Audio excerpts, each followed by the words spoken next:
Hello everybody, welcome back to the channel. In today's video we're going to continue reading throughout the entire Action Bible.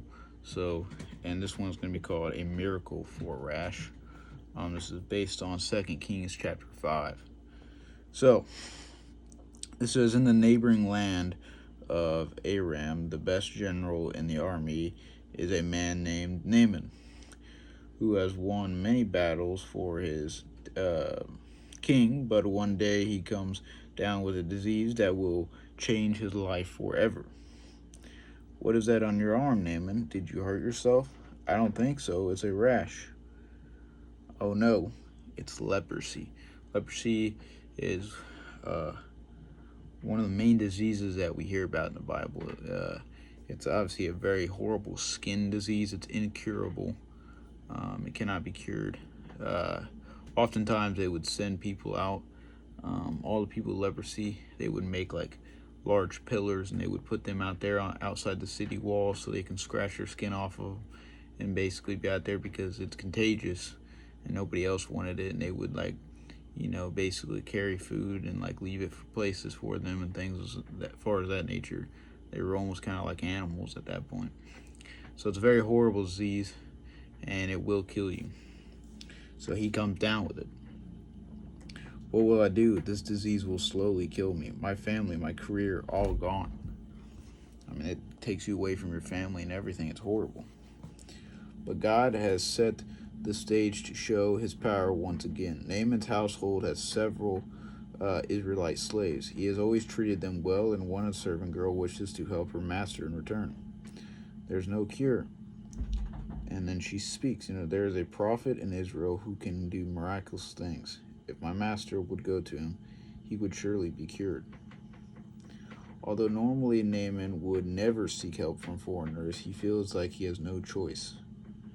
Naaman goes to ask his king for permission to visit Israel and an enemy country.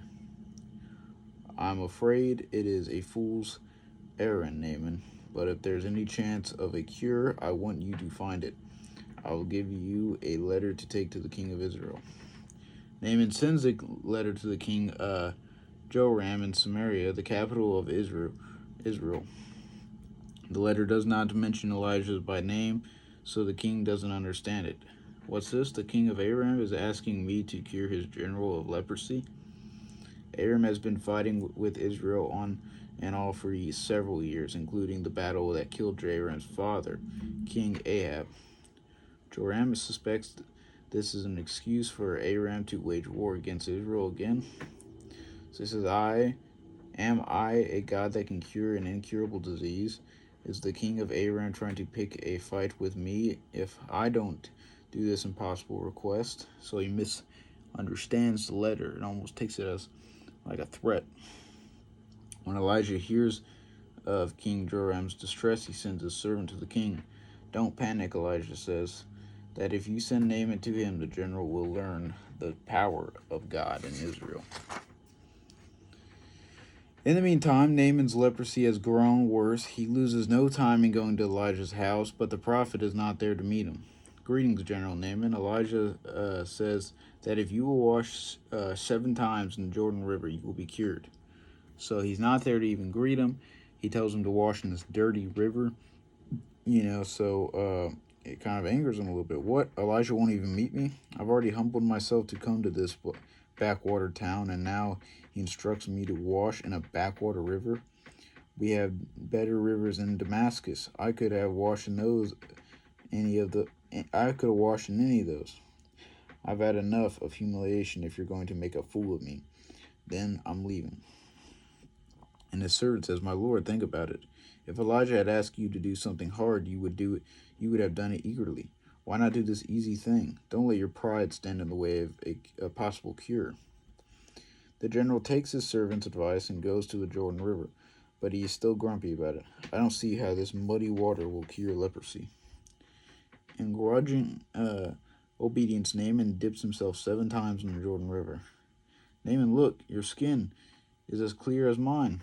I'm cured. I don't have leprosy anymore. Overcome with gratitude, Naaman returns at once to Elijah's house. I apologize for my pride. Now I know there is no God except Israel's God. Please accept these gifts in payment for what you have done for me. Thank you, Naaman, but I can't accept anything. I didn't heal you. God did. He didn't take the credit for it. He gave it to God because he knew only God could heal him. Then Naaman returns to his home in Aram to his family he thought he was about to lose. I thank God every day for healing me. He gave me my life back. And that's something everybody needs to learn. Sometimes just accept. Put your pride aside. And humble yourself to God. Let God heal you. Let God take control of your life and change everything about your life. Things could be going totally wrong and you may be angry, but don't be angry with God, for he can change all that for the better. And just as he had figured out, he put his pride aside, he trusted God, and God healed him of an incurable disease, especially in these times. So he healed him, and he was able to go back to his family, to his job, and through that he found God. Sometimes God throws things at us to get us at that personal relationship, to show him, that he is real and he is there, and he wants us to take up our cross. And sometimes all we need to do is just listen, and things could change for the better. I thank you guys for watching. If you guys learned something new, always take it easy, and God bless us. Catch you guys next week.